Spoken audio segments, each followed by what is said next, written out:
Nächstes Spiel in dieser unfassbar spannenden und engen Liga. Also wir sind ja momentan oben mit dabei, falls ihr es noch nicht mitbekommen habt. Im Kampf um die internationalen Plätze heute gegen Leipzig. Die sind Sechster, wir sind Vierter, sind aber auch nur 2 Punkte auseinander. Davor die Bayern und Dortmund. Gladbach ist, glaube ich, ganz oben. Also die spielen auch eine sensationelle Saison. Aber wir sind halt Aufsteiger, wir müssen da oben eigentlich gar nicht stehen. Ich nehme aber trotzdem jetzt hier die Rolle an. Weil wir werden nicht mehr absteigen, wir werden die Klasse halten. Die Frage ist jetzt halt nur, reicht es fürs internationale Geschäft? Sehen wir vielleicht die Tabelle? Nee, schade. Wir sehen nur Gonzalo Ramos. 2 Tore im letzten Spiel. Ja, ich glaube, heute kann er sich mal gerne zurückhalten. Bei uns kann ja Glatzel mal wieder treffen. Er hat ja schon 1 Tor gemacht, aber ich habe ihn ja nicht umsonst geholt im Winter.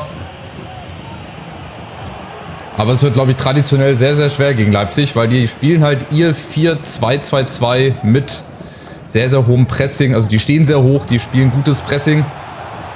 Bin sehr, sehr gespannt, wie wir da heute gegenhalten. Und wie gut wir auf jeden Fall gegenhalten werden. Barco. Aber dann, gerade gesagt, dann ist der Ball schnell weg, wenn sie oder weil sie halt pressen. Aber das können wir auch. Wir können auch pressen und dann uns den Ball zurückerobern. Oben die Tabelle, 9 Punkte auf Gladbach. Aber dann Leverkusen auch nur 4 Punkte vor uns, 5 Punkte Dortmund. Das wird noch richtig heikel bis zum letzten Spieltag. Und jetzt gibt es ja doch erstmal die Führung für Leipzig nach 12 Minuten.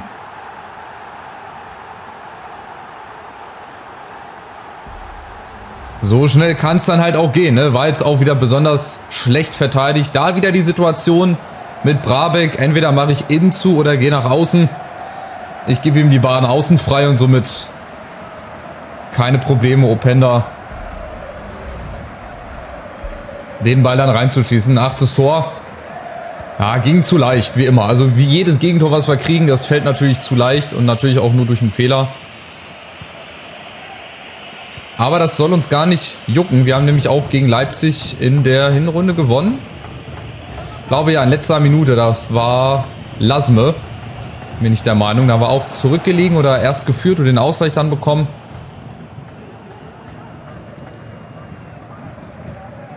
Aber die Leipziger, die machen ganz schön Druck. Mein lieber Scholli hier. Olmo, nächste Chance. Brabeck sieht wieder nicht gut aus. Jetzt ist es Kempf abgefälscht. Oh, Urbich. Das machen die auch sonst nie. Die machen so eine Torwart-Animation, so eine Parade machen die auch nie, wenn der Ball abgefälscht wird. Also haariges Ding, auf jeden Fall. Wir schaffen es momentan nicht hier, wie Glatzel zum Beispiel, uns die Bälle im Pressing zurückzuerobern. Auch wenn Olaru da jetzt mal rausrückt. Wir sind immer leider einen Schritt zu spät. Und die Leipziger haben viel zu viel Platz im Mittelfeld. Brabeck, Achtung, gegen Openda da, kein Foul. Oh, die machen hier, was sie wollen mit uns. Achtung, Zweikampf, Brabeck und jetzt vorne. Gehen sie drauf mit 4, 5 Mann. Aber wir kriegen es gut verteidigt. Sehr schön. Gut rausgespielt. Und jetzt mal die Chance umzuschalten über Forbes. Ah, zu spät gespielt. Schade.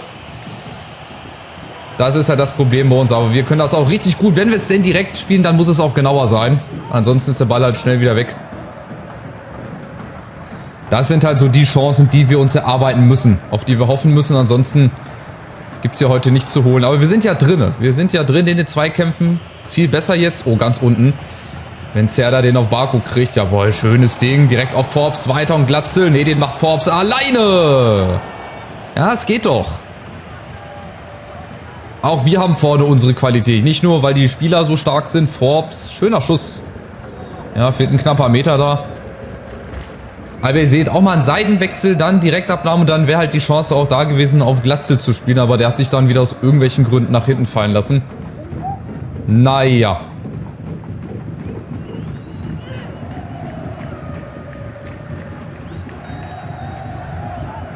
Aber wir machen weiter. Das sieht jetzt ein bisschen besser aus. Leipzig hat vielleicht ein bisschen den Fuß vom Gas genommen.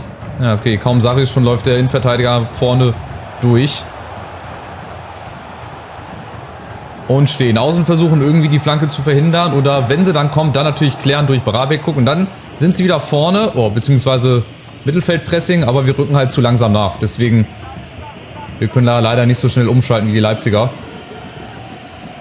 Aber jetzt vielleicht über Glatzel, der sich halt auch immer wieder fallen lässt, ist ja auch gut. Dann fehlt er aber vorne. Dann wird aber die Lücke für einen anderen Spieler frei. taktisch auf jeden Fall sehr, sehr wild und sehr, sehr spannend auch, was wir machen. Olaru, der gewinnt heute auch sehr, sehr viele Zweikämpfe momentan. Sehr wichtig auch und halt immer wieder solche Ideen hier über Forbes. So, wo ist er jetzt? Glatzel in der Mitte. Jetzt kriegt er den Ball. Schöne Annahme. Glatzel. Und diesmal gibt es den Eck. Nein! Gibt es keine Ecke? Da ist der Glatzel total verwirrt und der zittert. Sah so aus, als wäre Gulaschi noch dran gewesen. Schade. Aber es geht. Schnell spielen. Die Abwehr irgendwie schnell überbrücken und dann funktioniert das schon. Und dann wird auch irgendwann hoffentlich der Ausgleich fallen. Forbes und immer wieder, wenn was geht, über Olaru. Oh, Forbes hat ein bisschen zu viel Platz. Wer lässt sich jetzt fallen? Ja, niemand. Dann ist Forbes wieder auf sich allein gestellt. Barco. Olaru in der Mitte. Das ist auch in der Mitte einfach nicht gut positioniert. Also da steht Glatzel dann irgendwo, wo er gar nicht stehen soll. Und dann fehlt er halt als Anspielstation. Bradley auf der Außen, ja, jetzt wird wieder hier jeder Scheiß abgepfiffen, okay, alles klar. Ali So, wird der so ausgesprochen, wechselfreudig. Auch noch nie gehört, den Kollegen. So, jetzt aber hier Freistoß, Olmo. Muss auch immer wieder Acht geben. Oh, der ist zu lange in der Luft, ja, da ist da Bradley.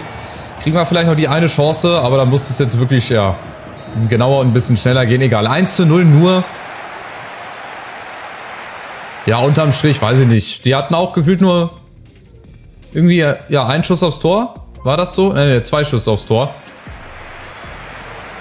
Von daher ist das auch ein bisschen bitter halt, auch wie es gefallen ist, das Gegentor. Aber egal, wir machen weiter. Vielleicht eine Systemumstellung, 4-2-3-1. Dann könnte ich ja unseren Nachwuchsmann reinbringen. Dann machen wir Serda hier auf die 6 mit Busio. Dann ist Guzman. Und vorne Ragnar Ache, der unter anderem gegen Union getroffen hat, der auch wirklich einen guten Eindruck macht. Eine enorme Sprungkraft hat. Vielleicht hilft die uns ja jetzt hier auch weiter, wenn wir dann mehr mit Flanken operieren. Na, jetzt schauen wir erstmal, wie wir reinstarten in Halbzeit 2.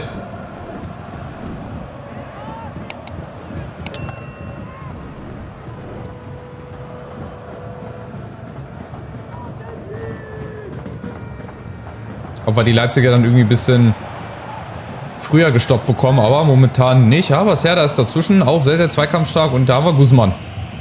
Der ist immer für ein Traumtor gut gesehen gegen Hannover 96. Und Forbes, der kann sprinten gegen Simakan, der ist aber auch nicht gerade langsam, schade. Das ist leider so eine Gewichtsklasse heute, aber Ragnar Ache vorne ist halt auch nicht langsam. Das kommt neben seiner Sprungkraft dann noch mit dazu, dass er halt auch mal so angespielt werden kann.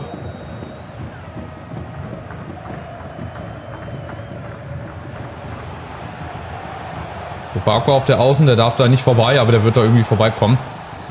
Ja, Eckbeile, okay, das höchste der Gefühle.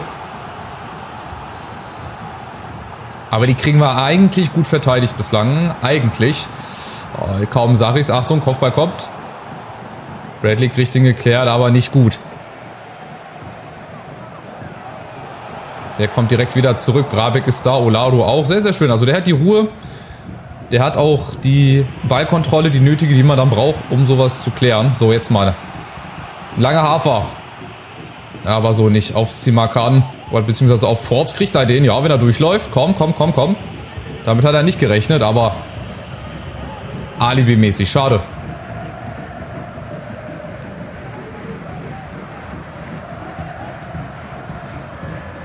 Und wieder Leipzig. Aber die gefallen mir nicht wirklich gut. Also wie gesagt, dieses 1:0, die Führung, okay. Das kann immer mal passieren. Aber ansonsten, finde ich, haben wir hier ganz gut ins Spiel reingefunden. Nächstes Spiel ist sogar gegen Gladbach. Oha. Da können wir den Tabellenführer also stürzen. Gelb für Schlager noch. Ja gut, nach diesem taktischen Feuer. So, vielleicht mal nach einer Ecke. Warum nicht? Wir holen uns hier Olaru ran. Wir haben kopfballstarke Leute in der Mitte. Vor allem Ragnar Ache vorne. Mit einer enormen Sprungkraft. Aber gut, da muss der Eckball besser kommen. Nochmal die Guzman. Olaru, da ist es wieder Guzman. Ja, da stehen wieder 3, 4 Leute vor ihm. Keine Chance, da kommt er nicht hin. Aber vielleicht so. Ragnar Ache vorne. Oh, schön eingesetzt, Bradley. Und da ist Nusa. Ja, es geht. Schnell und direkt und sieht auch noch schön aus. Aber besser wäre es, wenn das ein bisschen erfolgreicher wäre. Dann würde ich auch auf das Schönspielen verzichten. Nächster Eckball, da kommt Ache an den Kopfball. Ja. Ziemlich frei, aber trotzdem sehr, sehr wuchtig. Mit seiner enormen Sprungkraft hat er dann natürlich auch ein bisschen Hieb hinter dem Kopfball. Also wir müssen das Ding hier nicht unbedingt verlieren. Ich finde uns echt ein bisschen besser jetzt mit dem 4-2-3-1 und auch ein bisschen, ja, vorne in der Offensive ein bisschen agiler, ein bisschen variabler und die Leipziger, die verteidigen momentan, erfolgreich momentan noch die Führung. Aber wir machen das gut. Ihr seht, wir haben 70% Ballbesitz. Der 1%, der dann fehlt, der ist irgendwie bei EA gelandet. Was weiß ich, irgendwo auf irgendeinem Server hängen geblieben. So, Nusa gegen Saliba. Okay, das ist natürlich nochmal eine Qualität, ein Unterschied. Aber wir kriegen Freistoß. Da würde ich halt gerne auch einen Linksfuß haben. Ich habe leider keinen guten Linksfuß. Ich habe Barco, obwohl der hat 76 EF. Ich nehme alles zurück, was ich gesagt habe. Ich versuche den mal mit Schnitt ein bisschen reinzudrehen. So, auf Höhe des Elfmeterpunktes. Mal gucken, wer rankommt. Das ist ein gutes Ding, Nusa, aber zu zentral. Es fehlt nicht mehr viel. Wir sind kurz davor, aber irgendwie ist das trotzdem ein ganz merkwürdiges Spiel. Also ihr seht, wir gewinnen 2 Kämpfe. Wir sind quasi nur noch in der Hälfte von Leipzig hier. Einbahnstraßenfußball nennt man sowas. Oh, Forbes, schade. Wenn er den gekriegt hätte. Aber Ache, da können wir auch nachsetzen. Der ist auch nicht langsam, auch wenn das ein Foul ist. Aber trotzdem, wir pressen Nusa, ihr seht, die haben hinten Probleme. Oder beziehungsweise Probleme, sich da rauszuspielen.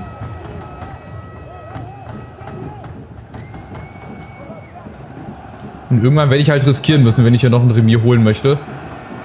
Also das möchte ich auf jeden Fall. Ich möchte sogar noch gewinnen. Im besten Fall, aber ich glaube, danach sieht es nicht aus. Ich glaube, das Remis ist jetzt das höchste der Gefühle. Und ihr seht, da funktioniert nichts. Also ich werde jetzt noch mal ein bisschen was riskieren. Ich werde mal die Taktik ein bisschen umstellen. Also dass wir ganz hoch stehen. Ich mache jetzt auf 100, dass wir ganz weit vorne stehen. Und auch hier Spieler am Strafraum. Sonst soll ich alle nach vorne gehen. Hier kann ich eigentlich nicht viel mehr machen, außer Ache zentral orientieren zu geben. Abwehr überlaufen. Machen wir mal hier in die Mitte ziehen. Die kommen auch mit nach vorne, übergreifend. Ne? Heißt immer, dass die, wie der Name schon sagt, die Flügelspieler übergreifend überlaufen. Also, dass man auf der Außenbahn quasi da noch eine Option mehr hat. So, das ist jetzt die Marschroute für die letzten 12 Minuten. Mal gucken, ob es was bringt. Wenn nicht, dann habe ich es halt probiert. Und vielleicht werden jetzt die Leipziger noch mal ein bisschen aktiver. Ich habe so das Gefühl und ich habe das so im Urin, dass sie jetzt ausgerechnet in die Phase, wo ich noch mal alles nach vorne riskiere, das zweite Ding machen. Einfach so aus Erfahrung raus. Seiwald, gut geklärt. So, jetzt die Chance, Guzman und Nusa läuft unten durch. Nimmt vielleicht nochmal Ragnar Ache mit. Ja, gut gemacht. Und jetzt, oh, wenn der durchkommt. Der muss halt durchkommen. Das ist halt der Unterschied. Wenn der Ball halt doch mal angekommen wäre, dann wäre Forbes durch gewesen. So, jetzt die Chance für Leipzig. Oh, und die pressen vorne nochmal. Die wollen es jetzt nochmal wissen. Und bei uns lassen jetzt so langsam die Kräfte so ein bisschen nach. Brabeck muss er hin. So, jetzt. Nächste Chance, Nusa. Irgendwie mal versuchen, noch ein bisschen was geordnet hinzukriegen. Aber die Leipziger, die haben jetzt irgendwie haben sie auch was umgestellt. Irgendwie klappt jetzt das Pressing noch besser. Achtung, Openda mit der Flanke. Und wieder Ragnar Ache. Nee, merkwürdigerweise. Auf einmal kommt kein Ball mehr an. Als hätte es das Spiel so durchsimuliert. Openda jetzt wird es das zweite Ding geben. Brabeck kommt nicht ran. Je nachdem, wie viel Nachspielzeit, vielleicht nochmal eine Chance. Oh, doch nur 1 Minute obendrauf. Nee, dann war es das. Ja, schade. Also eine Niederlage, die nicht unbedingt hätte sein müssen. Die letzten 10 Minuten waren jetzt ein bisschen komisch. Ja, kaum hatte ich umgestellt, schon waren die Leipziger immer da. Es hat nichts mehr funktioniert. Naja, ist auch egal. Am Ende des Tages stehen wir immer noch da oben mit dabei. Und wir machen weiter. Wir lassen uns davon gar nicht unterkriegen. Ja, und die Leipziger sind wirklich bei 2 Torschüssen stehen geblieben, dann am Ende. Aber gut, kannst nicht ändern. Mal gewinnst du auch solche Spiele wieder 1-2-0, keine Ahnung. Kannst du dich ändern. So, jetzt gegen Gladbach. Jetzt wird es auch sehr, sehr interessant. In der Hinrunde, da haben wir so ein bisschen schlecht ausgesehen in Gladbach, obwohl wir da auch nicht hätten verlieren müssen. Ja, und jetzt will natürlich hier jeder spielen. Ich denke drüber nach. Ich würde gerne im Namen der Mannschaft mit ihnen sprechen. Die Jungs machen sich Sorgen, dass dem Club aktuell irgendwie die hohen Ansprüche... Ach, die hohen Ansprüche sind es wieder. Natürlich. Deswegen haben wir auch gegen Leipzig nicht gewonnen, weil uns die hohen Ansprüche fehlen. So, wir sind erstmal abgerutscht auf Platz 6, aber wir können durch einen Sieg wieder Platz 5 von Leipzig zurückerobern. Wir sind jetzt, wie gesagt, mittendrin im Kampf um Europa. Nur 2-3 Punkte nach oben oder 5-6 und auch nur 3-4 Punkte Vorsprung auf Frankfurt, Mainz. Die haben aber schon gespielt. Also es wäre ein Sieg gegen Gladbach eigentlich total wichtig. Aber die sind halt nicht umsonst oben, ne? Aber die können dann auch, wenn sie verlieren oder Remis spielen, auch von Dortmund nochmal eingeholt werden. Und Leverkusen, also es wird noch sehr, sehr spannend. Sind ja auch nicht mehr viele Spieltage, 13. Hört sich jetzt erstmal fehl an, ist es aber gar nicht. So, und dann hoffe ich, euch hat der Part wieder gefallen. Lasst wie immer gerne einen Daumen nach oben da, supportet mich damit. Gerne auch ein kostenloses Abo und dann sehen wir uns wieder zum Spiel gegen den Tabellenführer, den Primus der Liga. Mal gucken, ob wir den gestürzt kriegen.